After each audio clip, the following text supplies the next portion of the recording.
Hi guys, and welcome to the second video in the series of heroes. And this time we're looking at the great armies of the Republic and what their heroes are all about. So across the table, I've quickly put together a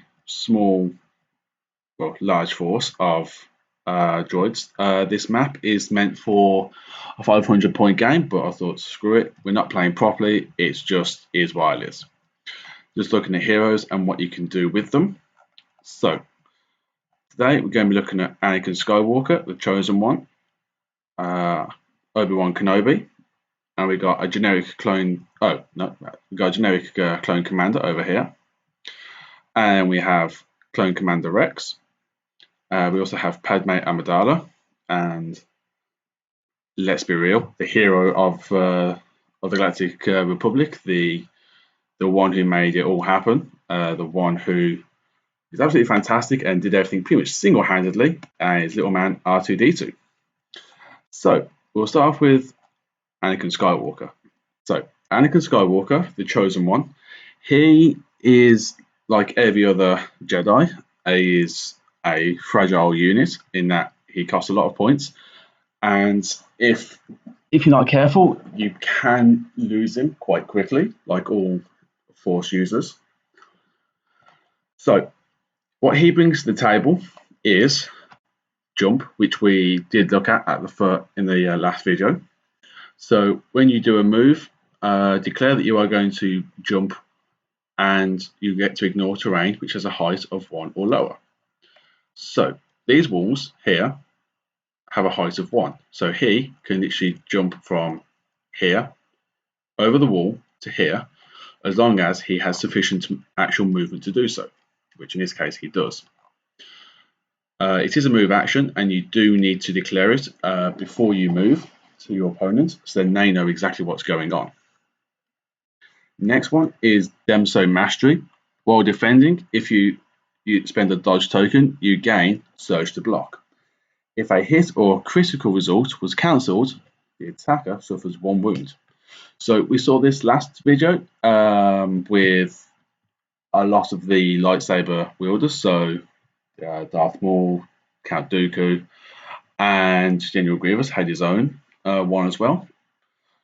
So I will quickly. So when we pull out the cards properly, I'll show you how that works. Flawed. Add a flaw card to your opponent's hand, which is this one. Not a story the Jedi would tell. You may play this card at the start of the command phase if there is an enemy Anakin Skywalker with at least 1 suppression token. That enemy Anakin Skywalker cannot be issued orders. So that's an interesting card there. He's also immune to Pierce. So the last special rule he has is Tempted, and he can use any Force-aligned ability. The Star Wars Tabletop Simulator mod doesn't have it loaded up for some reason, but he can use cards like Anger and Force Choke and the like. So if you're into that sort of thing, then he can take it. Best place to have a look at the full works of what he can take is Tabletop Admiral is my preferred go-to as a free website. You can pay a small donation if you so wish to keep it running through Patreon. It's highly worth it. I would really recommend it. So how would I go about building Anakin Skywalker? So the fact he's got a 5 red lightsaber attack, and he has Impact 3 and Precise 3, or Pierce 3 rather. I would go Tenacity to add an extra 1 on there. I would be inclined to go with Reflex, get that to keep that dodge token going, so he can at least get some proper defense going, because a red defense die is nice and handy, but his Demso Mastery is really good. And that be about it. Guidance wouldn't be a bad option either. and Force Barrier wouldn't be a bad option either, in all fairness to him. So yeah, but that would be my preferred go-to with Anakin Skywalker.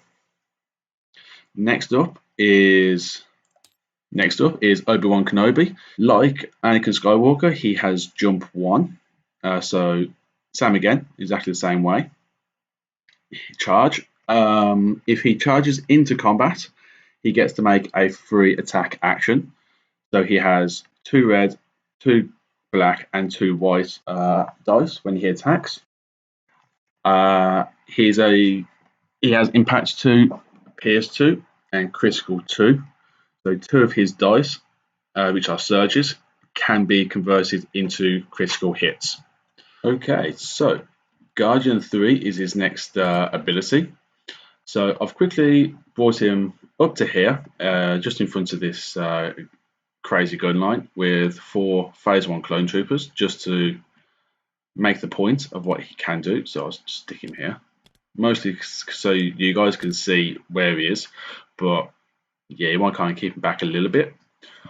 So Guardian 3 reads: while a friendly trooper unit at range 1 and in line of sight is defending against a ranged attack, a unit that has the Guardian X keyword may cancel up to X hit results.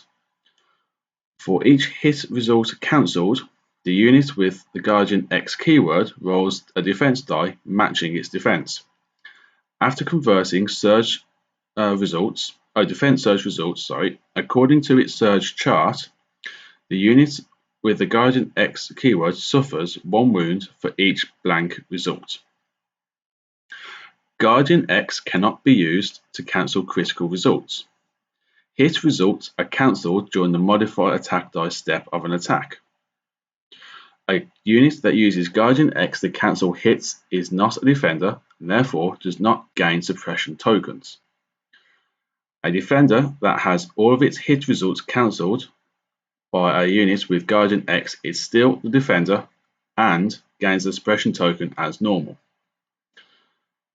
A unit cannot use Guardian X if the defender also has Guardian X keyword.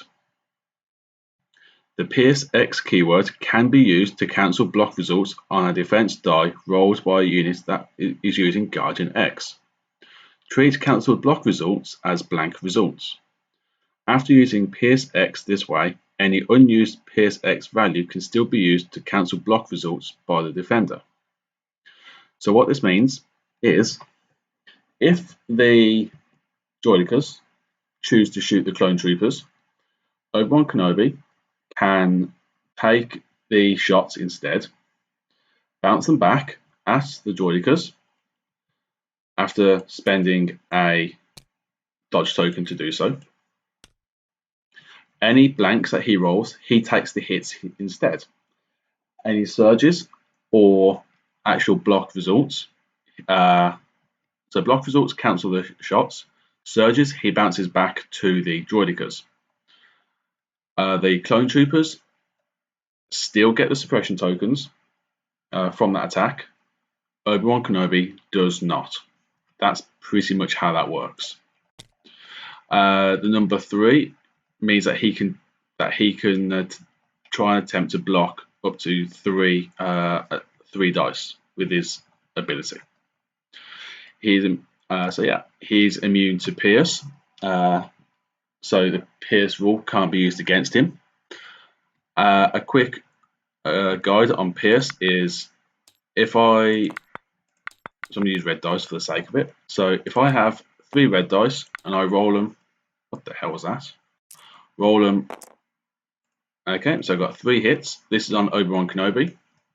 So let's assume he just takes them, so no dodge tokens. I have to roll his defense dice. Pierce, so it has Pierce 2, that's for discussion's sake. Pierce 1 ignores 1 block result. Pierce 2 ignores 2 block results. Pierce 3 ignores 3 block results. It basically counts them as blanks instead. So if we went to like this, that's what Pierce does. It turns this into a blank, so therefore you take that wound. Being immune to Pierce, stops this from happening, so you keep your block results the way they are, is what I'm getting at. Here it has Master of the Force 1. So when you spend we use a Force upgrade, which is this icon here, next on the left-hand side of the hand. So when you use a card, such as in this case Force Reflex, I personally change it this way, but other players will do things differently to signify that the card has been expended, used, exhausted, whatever. At the end of his activation, he can, through Master of the Force 1 for free, recover it. It's a free action. Ordinarily, in order to do that, because it has the arrow to show on the right hand side there to say it's an exhaustible card, you have to spend an action called Recover, which when you do that, you can recover as many cards as you like with that arrow on it. Master the Force 1 means you do that for free. As a quick reminder, the broken black chevron arrow there signifies it is a free action. So it's also Mastery. While defending or using Guardian, if you spend a dodge token, you get Surge to block, and the attacker suffers 1 wound for each Surge icon rolled. So let's quickly demonstrate. So we have, let's say, 5 hits. So we have to roll 5 of these. We will 4 of these because we will spend a dodge token. So 1 of these we don't have to roll. So we only will have to roll 4. We will then roll these. Obi-Wan Kenobi takes 2 wounds. He blocks 1, and then he blocks a second one, but also bounces that wound back to the droidicus or the tank or whatever unit shot him. Cover doesn't matter. Line of sight doesn't matter. Line of sight you need, but doesn't matter if they're in heavy cover, light cover, up here, a tank. It doesn't matter. They take that wound back. So that's what he does. He's a defensive character, and you play him defensively. That's where he shines the most. If I was going to, so I've used Obi-Wan Kenobi a couple of times, and if I was going to build him up, I would definitely take Force Barrier and Force Reflex. So here we are, Force Barrier. While another friendly trooper unit is at range 1, is defending against a ranged attack, during the modified attack die step, either cancel 1 critical result or up to 2 hit results. So this is actually really handy to try and keep your clone troopers alive, because clone troopers are expensive.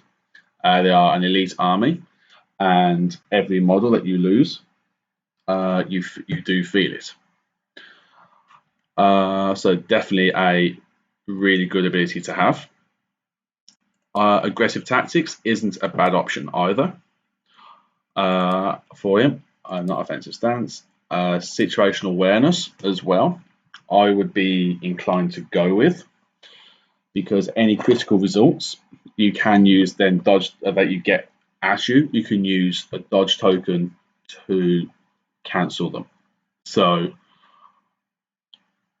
my preferred way of building him up is actually this, because I can get my free dodge token. I can then spend it on critical results if I need to, or on Guardian or Sorcery Mastery, and I can still try and protect my clone troopers. That's my preferred thing. Although if points are tight, then I would be dropping Force Barrier and keep these 2. If points are really, really tight, then I'd be dropping that and just have this. Clone Commander Rex is the next character that we have on the list. He is part of the 501st Attack Battalion. Oh, crap, cut. Clone Commander Rex is the next character we have for the Great Armies of the Republic. He is part of the 501st Legion, just like Anakin Skywalker. So when he shoots, he can use his hand blasters at one target, and then he can do it again to another target. But it must be a separate target. So Scout 1, it allows him to move up the table just a little bit before the game starts. Scouting Party 2, he can do it with, he can basically get 2 other units to do the same as he can, so scout up a little bit further up the table. Sharpshooter 1 allows him to reduce cover by 1 step. So if you are in light cover, and when he shoots you, you don't get any cover at all. If you're in heavy cover, you cancel being in light cover. Tactical 1 is his final special ability, which when you do a normal move action, you gain a free aim token. I like that a lot, so it means that in order to get the best out of him, you got to keep him surrounded by clones that are going to do the business, so he can help them to help him get the best out of everybody. So my preferred way to buff him is aggressive tactics. He says, there. Yep, aggressive tactics. That's my thing. I would go recon intel as well because it stacks up. So Scout 1 here and Scout 1 here stack, so it becomes Scout 2. Targeting scopes is another good option, although I would be taking jetpacks. It's 5 points cheaper on Rex than it is on ARC Troopers, and it means he has the Jump 2 ability. So exactly the same as the 2 Jedi. So Jump 1. All it means is that he can jump 2. So this is how I would get set up Clone Commander X. Aggressive tactics to give his friendly clones a surge token to help them out quite a bit. Tactical 1, after you perform a standard move, you gain 1 aim token. So he already gets that built in. So if you really want to save points, then drop offensive push. I like having 2 aim tokens because if you spend 1 when he shoots 1 unit, then he has a second aim token which you can use on the second target for the gunslinger ability. Recon intel stacks up on Scout 1. So Scout 1, after you deploy, you may perform a speed 1 move.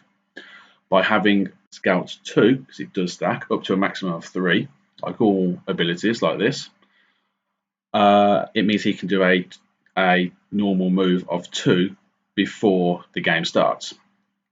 And the jetpacks allow him to move around just that little bit more. If you know your opponent plays on a lot of tall terrain, like tall scenery and stuff, then that's really handy to have. Otherwise, it's probably a waste of points. Even if it's 5 points for him, it's 5 points you can put somewhere else, is the point. So that's how I would build him. As a honourable mention, ARC Troopers go really, really well with him, almost as if they are designed to go with Rex, actually. This is how I would build ARC Troopers to accompany Rex, or rather Rex accompany them. So Impervious pretty much cancels out Pierce X. So when Pierce removes block dice like this, if you have Pierce 1, so you do two wounds, but you have Pierce 1, you need to roll 2 dice like this, and then one of those turns into a blank. That's Pierce.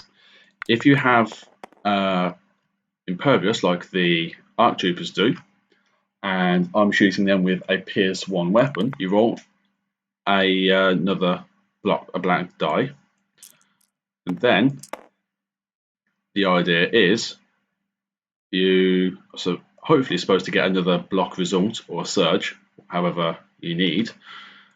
That still is cancelled, but the idea is it kind of balances it out a bit more, so it becomes it does cancel out Pierce. Now it's a bad roll to demonstrate it, but that's the general principle of Impervious. Scout 2, same as Scout 1, it just move up one more. Sharpshooter, we've talked about, and Tactical 1, same. So Recon Intel means they can move up to 3 first, and then they can move around. When you use an aim token, you can re-roll 2 dice.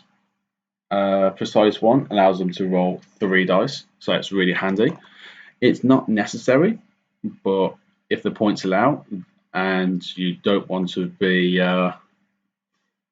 struggling to find what else you need to put in because you've equipped units in a specific way, then targeting scopes work, but it's not strictly necessary. And I would definitely bring, actually, the DC 15 X-Arc Trooper. A, because of the range, and B, because an extra 2 shots isn't all that bad. But where it really shines is critical 1. So you lump all these together, and then when you get a hit out of it, which basically you should be with all these amounts of shots, one of those becomes a crit. It can't be deflected by a lightsaber wielding person, and lethal 1 means you get access to Pierce 1, which is on top of this. Actually, when you deploy, what you want to do is put you there. So when you deploy, when you have Rex on the table, you need to do this in a certain way, because Star Wars Legion is all about immediate. When something happens, it's straight away. You can't withhold it unless if you have the ability to do so, and it will be very, very limited ways, such as standby, as an example. So what you need to do is you need to deploy the ARC Troopers before Captain Rex. So what we'll do, we'll mark out. So deployment zones are range 1. So measure the board. Because you have Scout 2 already built into your data card here, plus they have that Scout 1 from the Recon Intel, they can move range 3. So we go 3. So at home, you'll have your own measuring tool to do this. So you move right up to there. Your companions for your squad move up to coherency range, like so.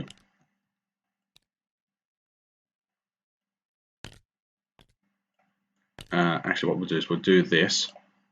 This is a advanced tactic thing, by the way.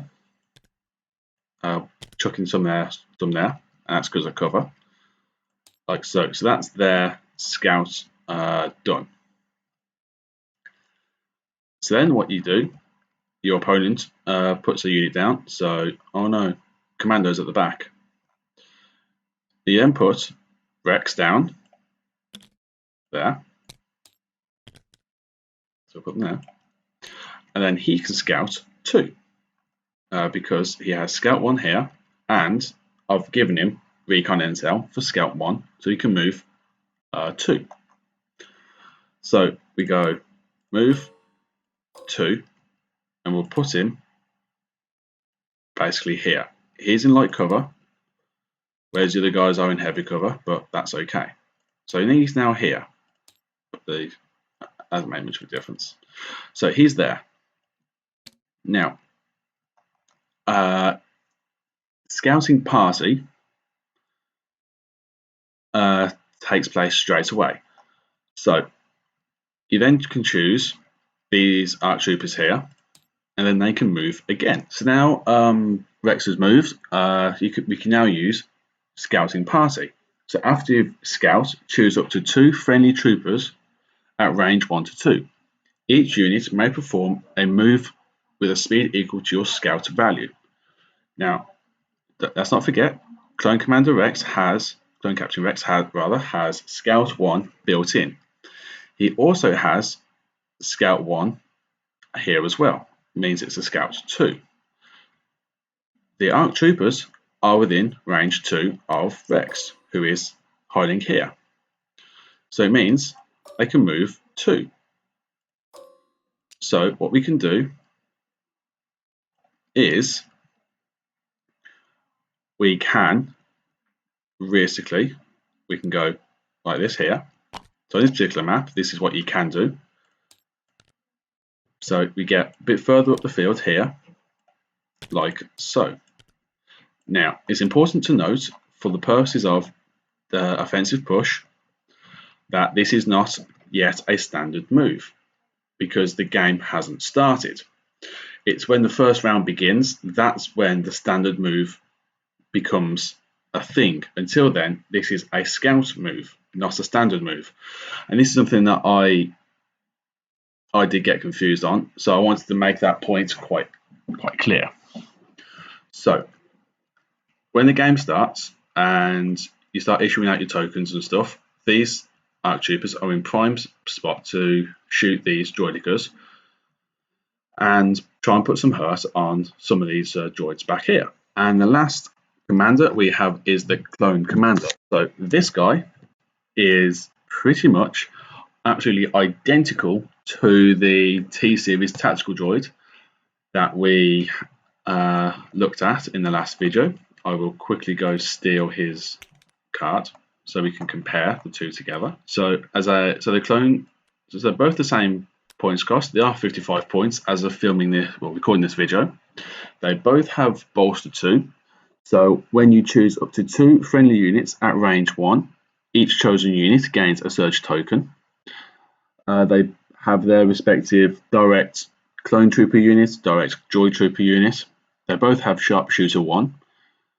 The commander's DC 15 blaster rifle has more shots and a better average of quality, whereas the commander's E5 blaster rifle, it's the best of both sort of idea. So red dice for shots is what you want. White tend to be more common.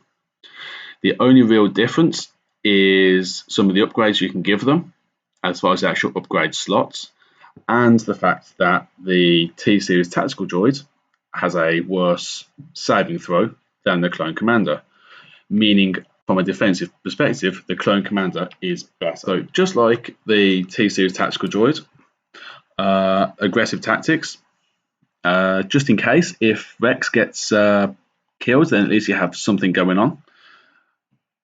Target scopes might be useful, but like the T-Series tactical droid, he's not supposed to be up front here. He's more so where Rex is, with the gun line of clones supporting them as they make their shots and whatnot against the droid armies, not up here sort of idea. So yeah, that's pretty much it really with him. That Titan scopes as a optional, but not necessary. Environmental gear probably isn't a bad shout actually on the clones, although you are paying a fortune in points for them in like the actual units. So yeah, it is what it is.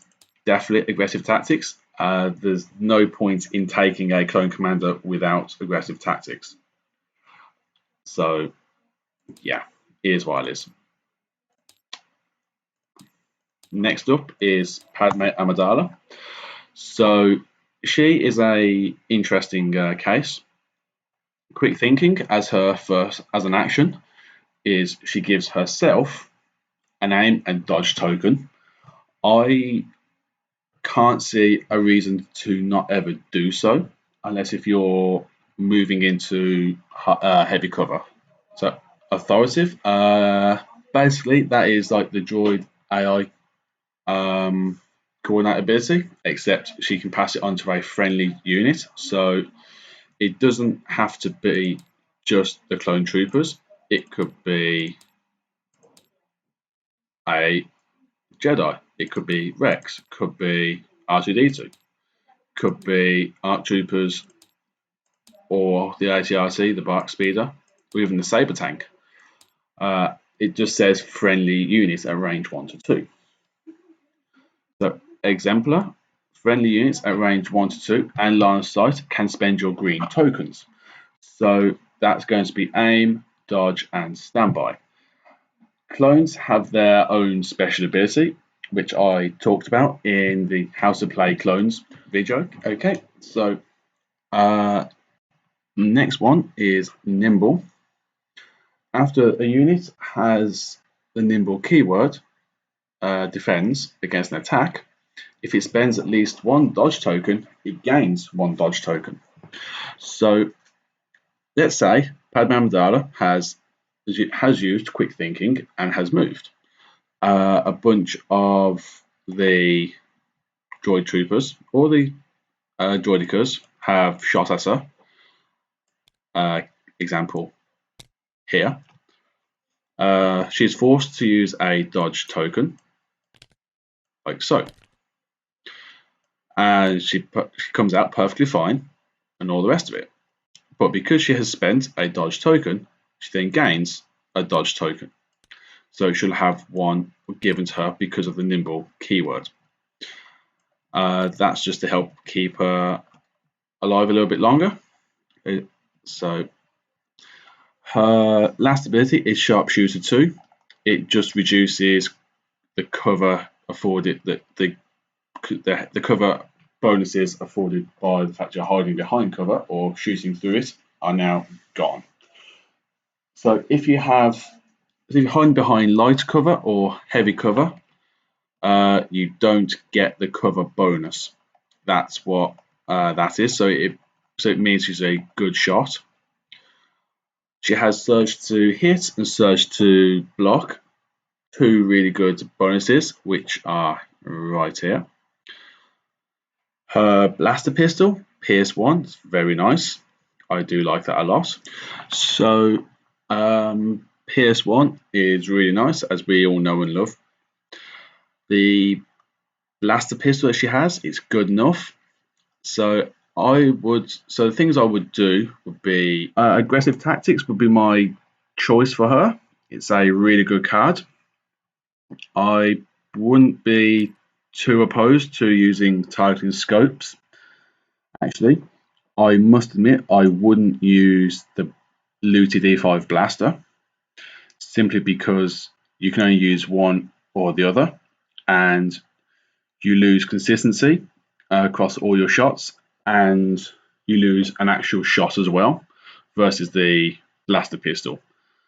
And in order to use both, you need Arsenal 2 in order to do it, which she doesn't have. So lose that. That would be my go-to for her, actually. R2D2 is the unsung hero of the entire Star Wars universe. What he brings to the table is repair 2, capacity 2. So this means that he can repair vehicles. So if I pull up the ATRC stat line, so if he's nearby within range 1, if the ATRT takes up to 2 damage of its health, you put those wound markers onto R2D2. So he doesn't lose health, he just repairs the damage because repair 2. Capacity 2, all that means is that that's the cap of how, so he can't repair more than 2 wounds to a vehicle.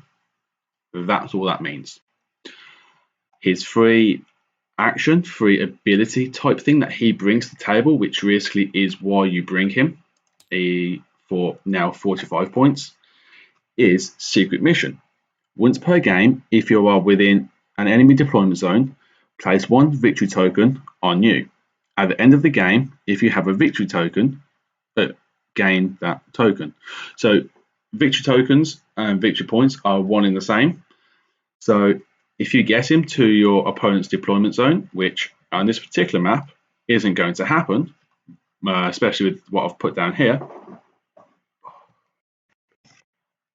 But on a normal map, a full 800 point map, then it's much more doable. And as long as he survives by the end of the game, then he will score you 1 extra victory point. He can't climb, he can't go up buildings and stuff, but you don't need him to. He just has to hide. When an enemy unit, for his last ability rather, inconspicuous, cut after secret mission. Grounded is his next ability. You cannot climb or clamber, but you don't need him to, in all honesty. I've never seen or can't even think of a need why you would want to, in all honesty, because that just slows him down. So, whatever. Inconspicuous as his next ability. Built-in ability, yeah. Cut after grounded. Inconspicuous, when an enemy unit performs an attack, if you have at least 1 suppression token, it must attack another unit if able. During your rally step, you may choose to not remove your suppression. Blah, blah, blah. Cut. Inconspicuous is his last ability. When an enemy unit performs an attack, if you have at least 1 suppression token, it must attack another unit if able. During your rally step, you may choose not to remove your suppression token. So, there are ways to put a suppression token onto friendly allies. So, there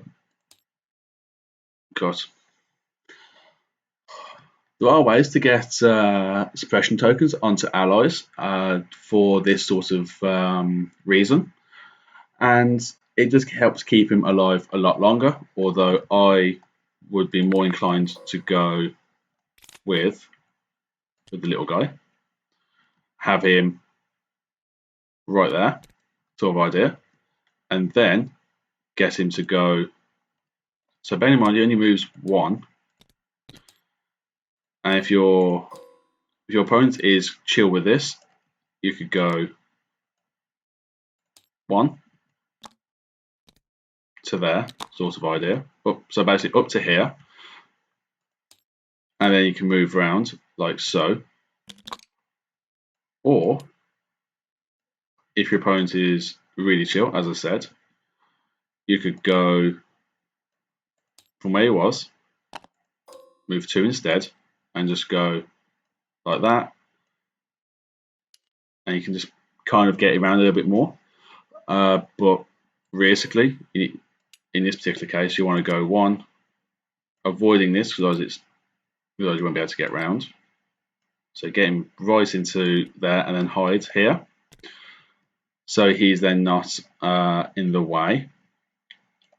But in order to protect him, because he is a unit that you will want to protect, you will need to issue more threats up front, more important threats. So target saturation. 3 more heroes for the Republic, which get to ride inside a saber tank. 2 of these are honourable mentions. One of them is an actual field commander. First up, we have Alaya Skewer. She leads the 327th Star Corps unit. She is a field commander, so she takes up an actual commander slot. So you can have the saber tank as her thing. She brings Inspire 2 to the table. So after the rally step, remove up to 2 suppression tokens from other friendly units between range 1 to 2. The tank itself, it has the armor keyword, so only critical hits can pass through the armor, or impact 1, or impact hits actually. Arsenal 2 means the tank can use up to 2 weaponry at the same time. It's a hover vehicle, so you can reverse, strafe, and standby, and the ground, and otherwise it's a ground vehicle by any other means. Has the outmaneuver special rule, so you can spend dodge tokens to cancel critical hit results. Its downside is it has weak side and rear armor, so if the attacker's unit leader is inside your rear arc or the side arc, their attack pool has impact 1, which means one hit can pass through the armor. So I'd be inclined to go with either the twin laser cannons for the purposes of Arsenal 2, and to be honest, I'd be firing both the laser cannons and the twin laser turret at the same target to try and get everything all in at once. That's me. Or the beam turret. Next up is Plo Koon. He leads the 104th Battalion. Until the end of your activation, you gain Agile 2. So if you perform a standard move, you gain 2 dodge tokens, which you can use to cancel up to 2 critical hit results, which is nice. Here's an expendable card, like so. So you'd have to do a recover action to get him to give you the 2 dodge tokens again. Last one is the veteran clone pilot. This will be my personal go-to.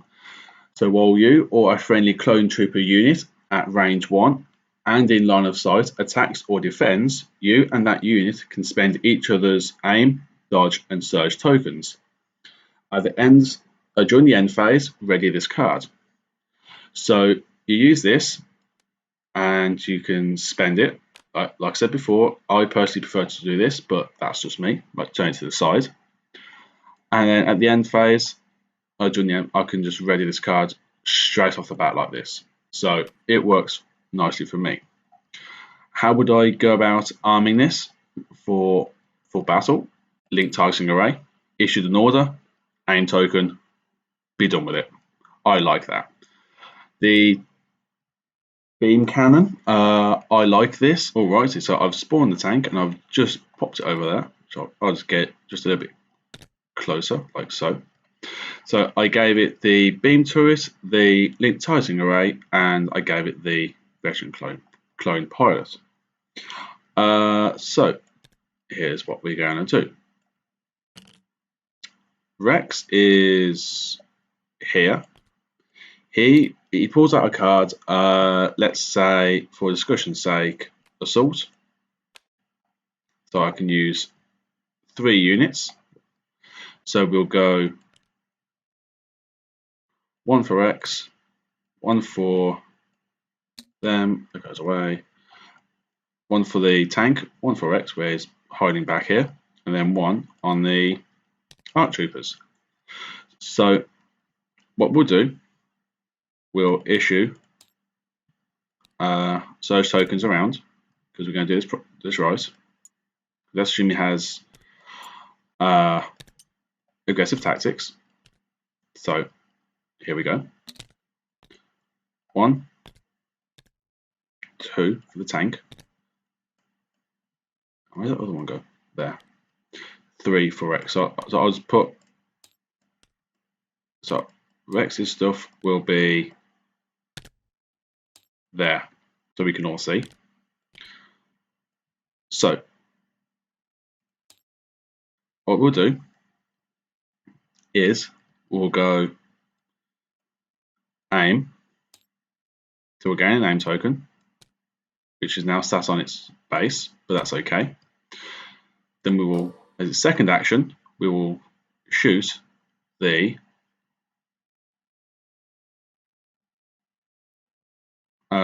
okay, never mind. We will shoot the tank. So what we'll do, we'll shoot the laser cannons at the tank, and then we'll shoot the beam turret at these guys, the droidicas. So we cause some damage with the laser cannons, whatever. Beam turret, we roll 2 red dice for the beam turret, and after performing an attack with this weapon, you may perform up to 2 extra attacks using only this weapon. Each attack must be against an enemy unit that is within line of sight, has not already defended, and is at range 1 of the previous defender.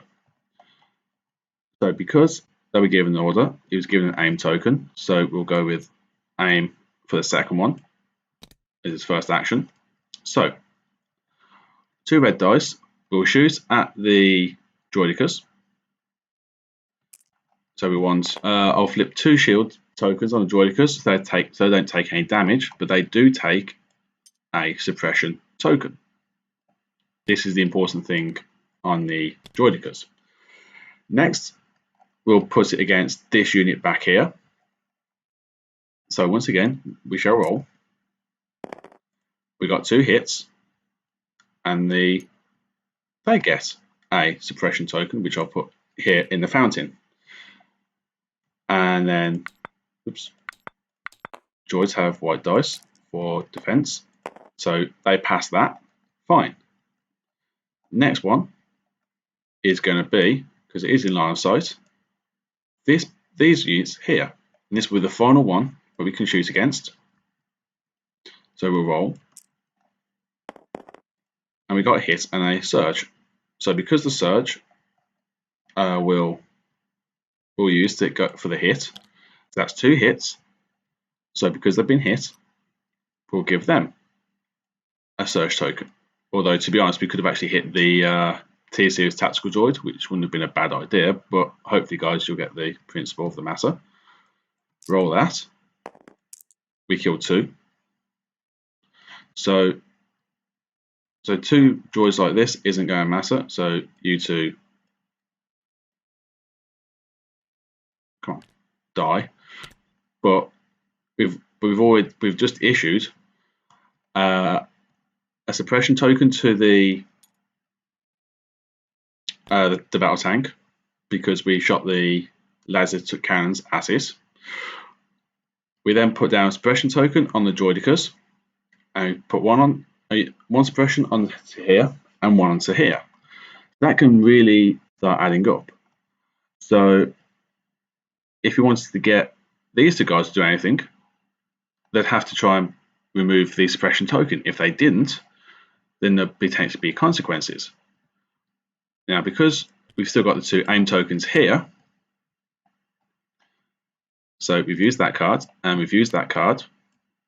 So this is where the veteran clone pilot comes in. I can show you the really, really cool parts of this card.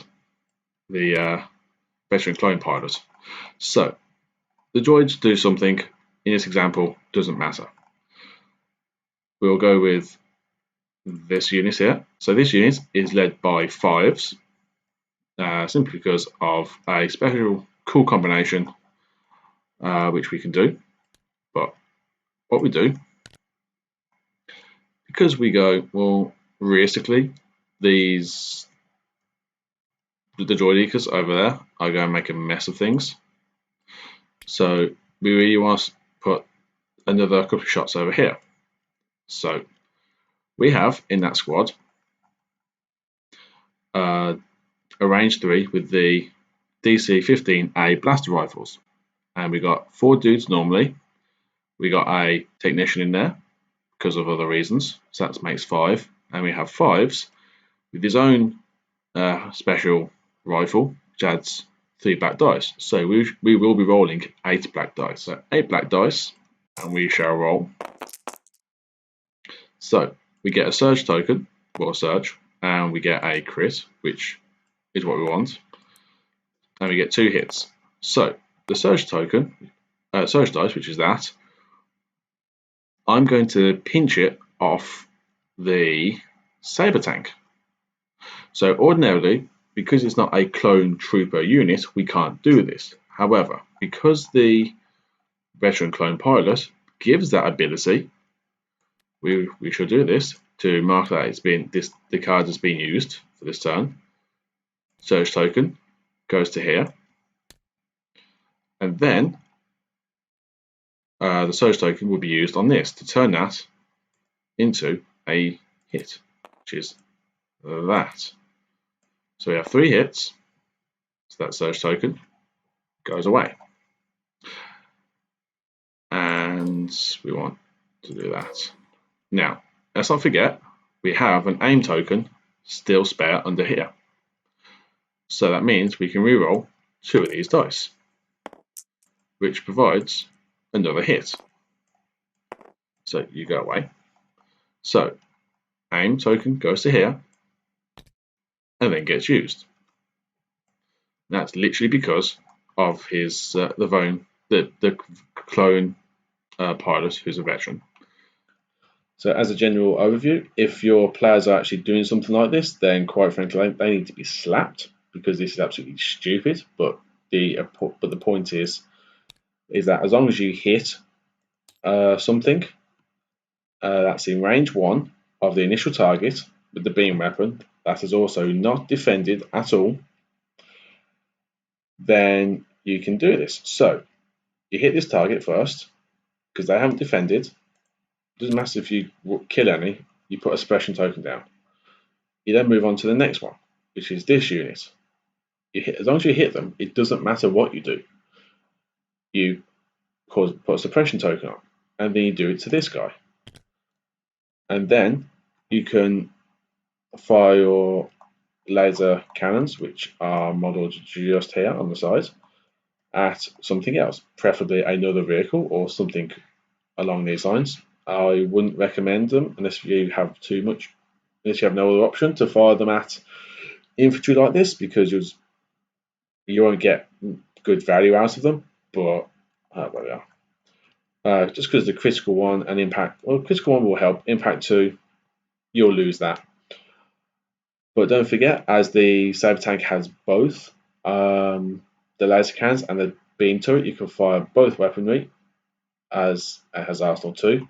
This is not standard. You can find this in the box when you buy it, but it is not part of the initial thing. This is an upgrade card, is what I mean.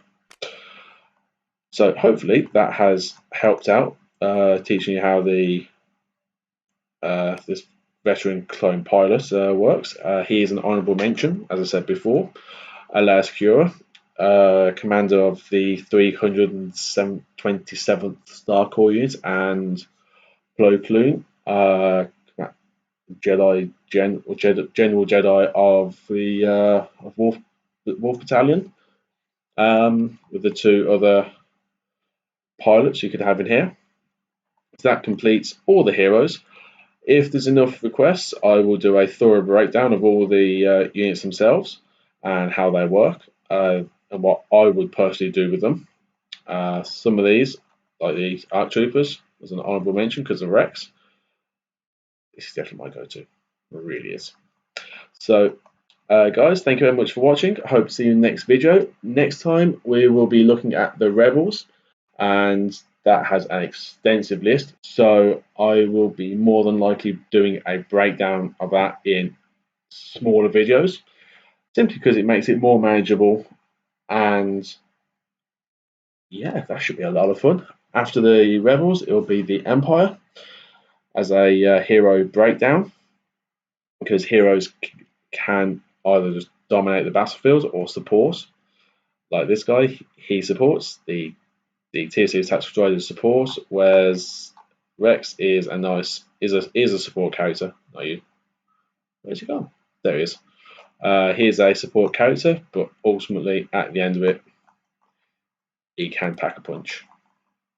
So yeah, fun times.